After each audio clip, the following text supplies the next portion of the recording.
আজকে তৈরি করে দেখাবো অনেক মজার একটা রেসিপি, আর যেটা খেলে কিন্তু আপনাদের মুখের স্বাদ অনেকটা বেড়ে যাবে।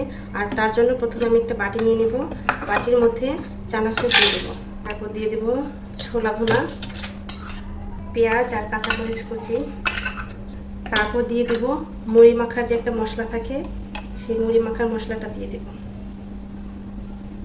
আর আপনারা এটা মুড়ি যদি দিতে পারেন তাহলে আরও অনেক মজা হবে। আর আজকে আমি মুড়ি না, শুধু এইভাবে ট্রাই করে দেখতে চাচ্ছি। সামান্য একটু বিট লবণ দিয়ে দেবো, যেহেতু ছোলা রান্নার ভিতরে পরিমাণ মতো লবণ দেওয়া আছে, তার জন্য বিট লবণটা একটু কম দেব। তারপর আমরা সব কিছু একসঙ্গে মিশিয়ে নেব। আর বিশ্বাস করেন এই রেসিপিটা এতটাই মজা হয়, আপনার সময়ও লাগবে না। মাত্র জাস্ট 2 মিনিটের ভিতরে সব উপকরণ যদি বাসায় থাকে, আপনারা অনেক মজা করে খেয়ে নিতে পারবেন।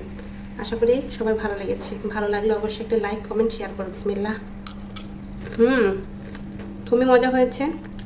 আর এটার সঙ্গে যদি আপনারা মুড়ি মাখিয়ে খান তাহলে আরও অনেক মজা লাগবে। কিন্তু আজকে আমার কাছে মুড়ি ছাড়া একটু খেতে মন চাইলো, আর আপনাদের সঙ্গে শেয়ার করলাম।